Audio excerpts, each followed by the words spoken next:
Tuan sembah nireng ulun kapur borisang murbeng rat sahanane engkang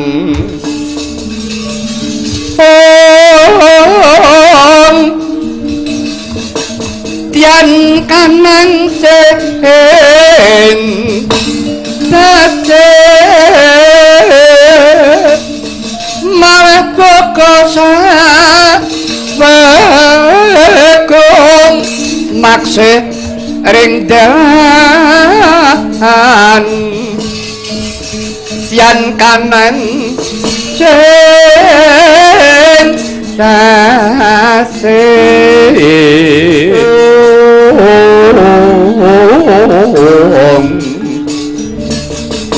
ring jeng nayakeng rat duteng rat Kutama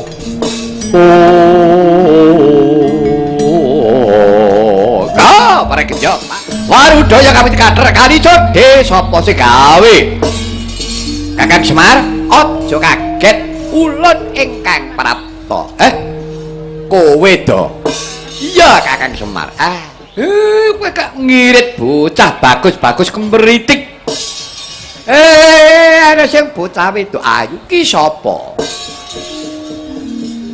mengko dhisik iki perlu bakal tak aturake nang ngersane Kakang Semar mulane ulun ngrawuhi ana ing padukuhan Jati Rokeh iki kok malah wis dadi wewangunan apik kaya mengkene ya pancen iki momong aku Resi Palasara iya bener sing tak suwanake iki janjane mono iki ya anak Palasara kuwi anak Palasara iya Kakang mangke riyen bapak kula ingkang nami Resi Palasara sing pundi napa sing nuwun sewu sing kuru cilik sanes niku dudu Palasara niku Palawija kali Pala kependhem malah dipendhem urip-uripan Pak tapuk raimu kok nyawang gerang kok sia-sia mengko dhisik kuwi anak Palasara sing saka ngendi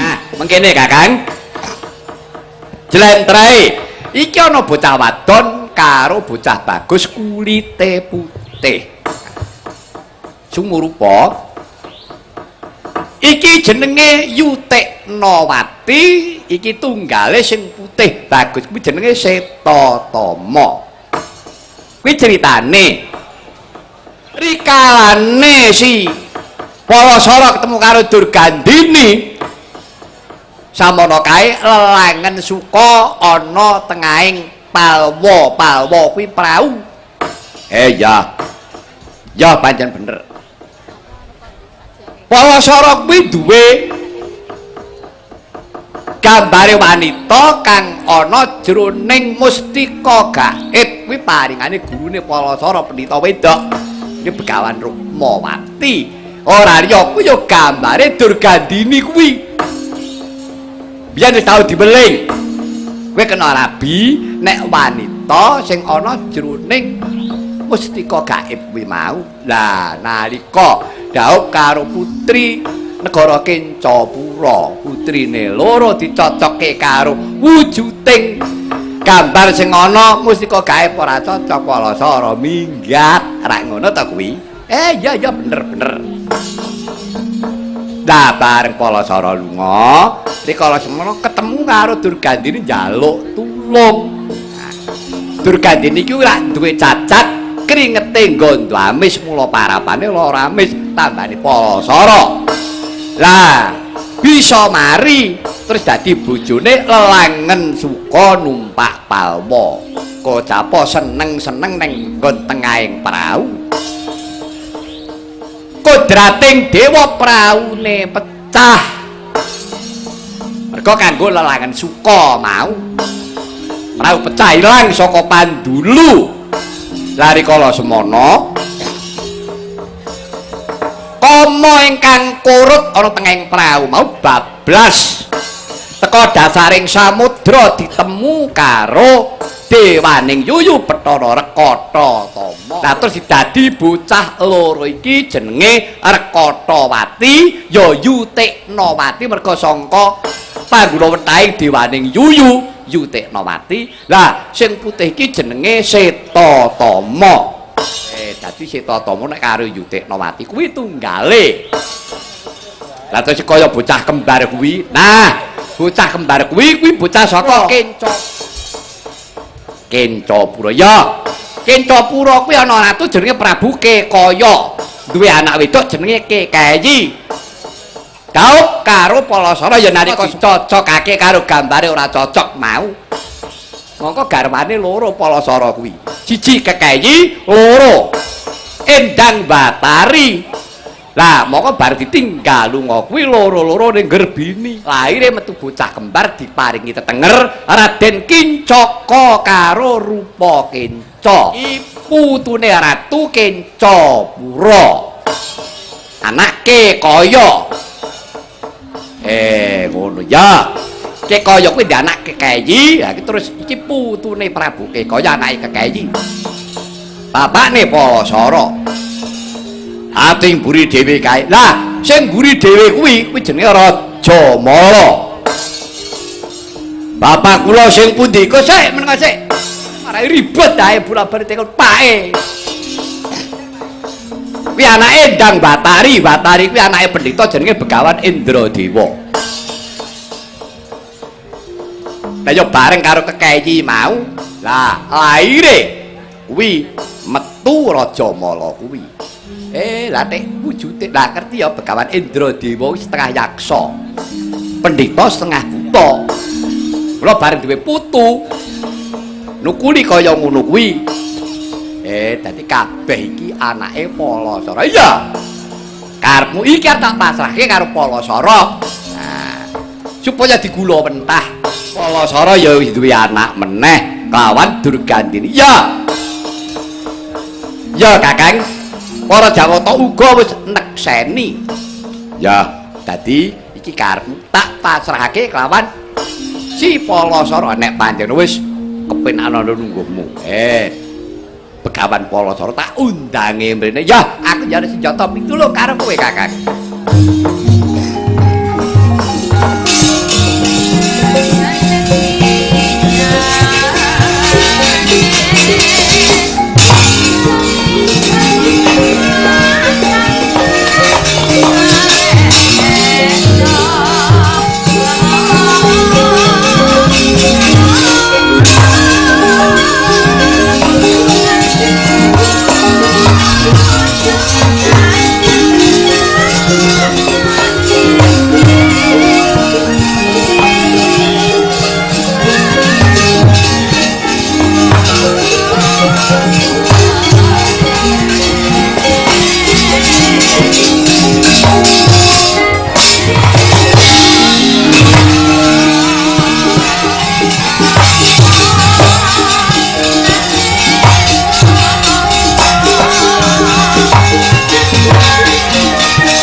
Nian siswa matur marang Risang Mahayagi. Sang Wipra kadiparan karsaning juang Adipati.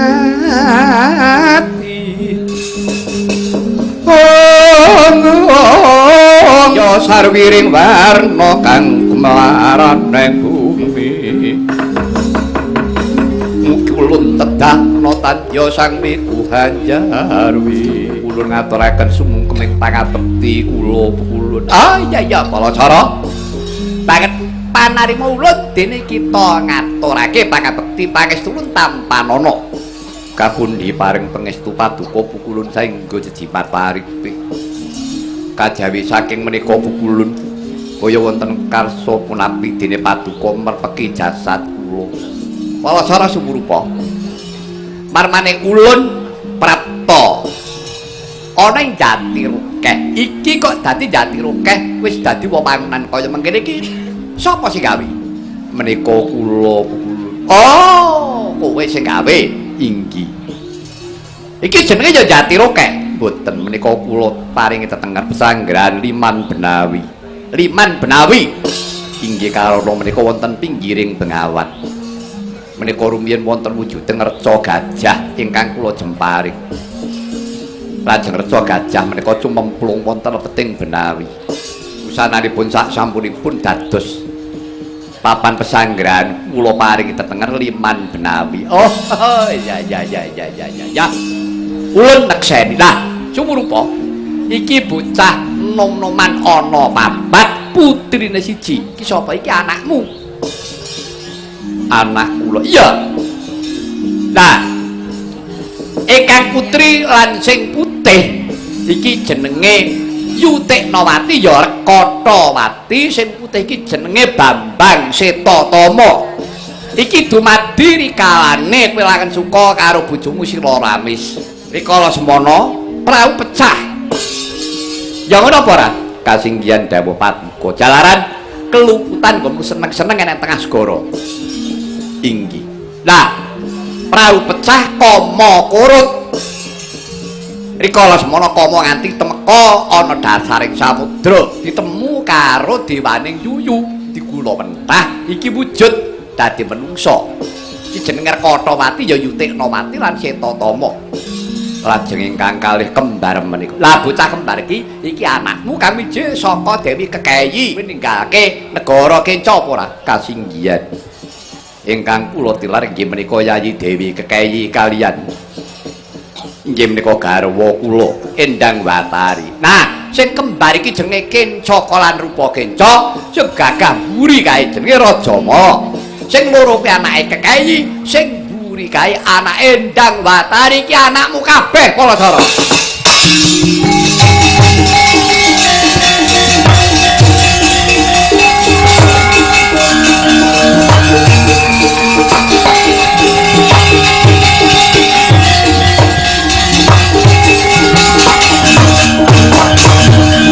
Ngaturaken pangabekti kula Rama Peremban semanten ugi kula Rama. Ngaturaken pangabekti kula inggih Rama kula ngaturaken sungkem pangabekti kula Rama. Pangabekti kula katur Rama. Iya Rekatawati Setatama Kenca rupa Kenca lan Rajamala. Pun bapa ora enda saka lalakon iki sira putraku pribadi. Inggih matur nuwun Kanjeng Rama. Inggih matur nuwun Kanjeng Rama. Inggih ngaturaken kenging panuwun. Inggih Rama ngaturaken kenging panuwun. Namung kemawon pukulun kula kelawan Yayi Durgandini nggih sampun peputra sajuga. Inggih menika kula paringi tetenger pun wiyasa nggih Kresna dipayana. Nah, ngene manut apa kuwi tata cara. Nadyan mestine laire dhisik bocah-bocah sing ana mburi kuwi iki. Ning iki manut pranatan kowe yen to basa kelawan putrane Ramamu si Palasara. Sing diparingi tetenger wiyasa mau kowe basa kakang wiyasa nadyan kuwi bayi. Oh mekaten iya kawula nuwun wis ya Palasara iki jenenge temuning kulawarga iki dadi tanggung jawabmu kabeh panggula mentahing para satriya iki ngestaken dawuh Paduka.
kanthi akeh kaendahane ngungkul-ungkuli.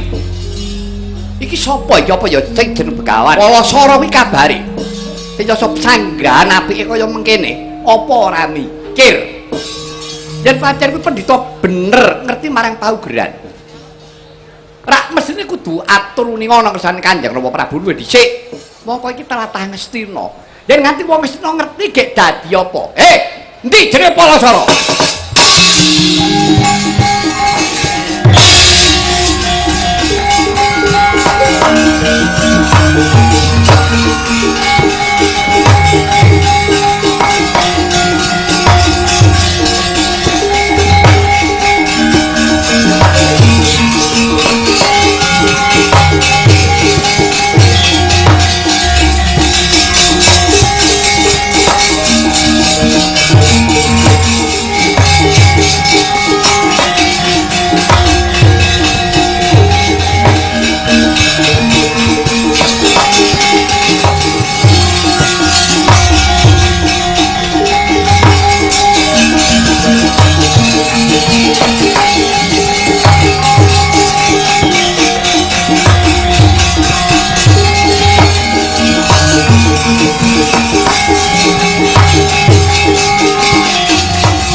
Pandom yok kumulung mangung siring sol gamba kongke seru katite katut larut mengko dhisik sing jenenge Palasara sing ndi nyuwun pangapunten Raden inggih kula menika ingkang peparah Palasara sing jeneng Palasara kuwi kawula nuwun inggih bener kowe sing mengku Dewi Durgandini kasinggihan dawuh Patuko mati dening aku kowe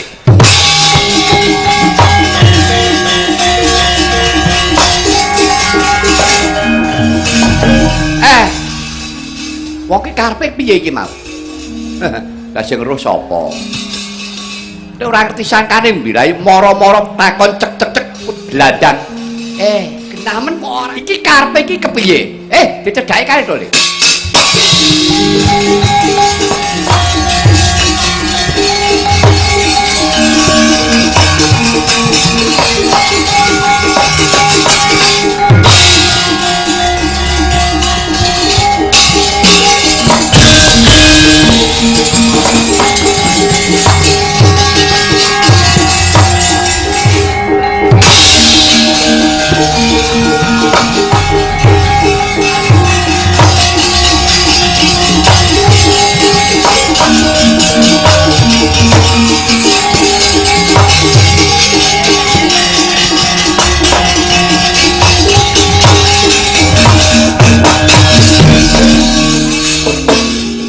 yen nyata pancen kowe iki pendhita kudune ngerti paugeran ngerti tata krama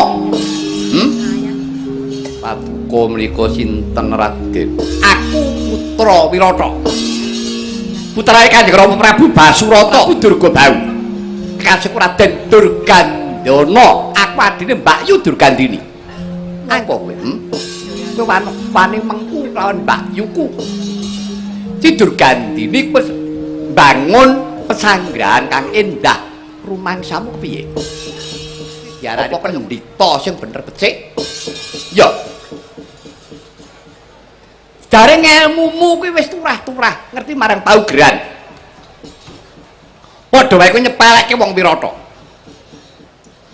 kowe nyata pendhita pedhingan yen kowe iso ngalahke Durgandana ayo adu kaprawiran endi sing luwih digdaya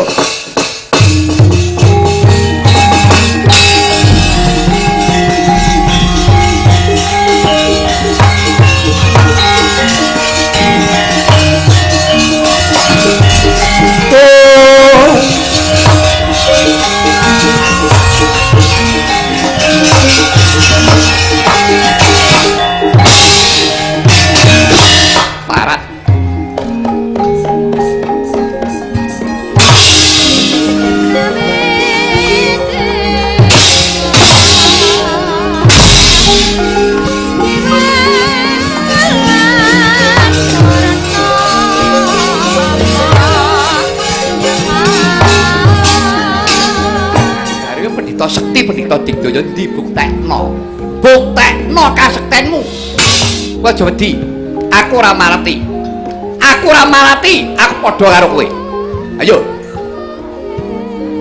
Endi kasektenmu? Tuduhno Palasara. Arek kowe wedi karo aku. Apa pancen janjane kuwi ora duwe kasekten?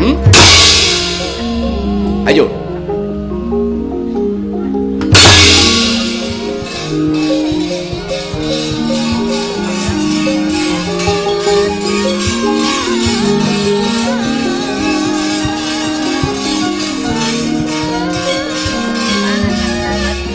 Saka Wirata iso ngutapke nyawamu. Edan. Gage, marsa kowe, Marsa.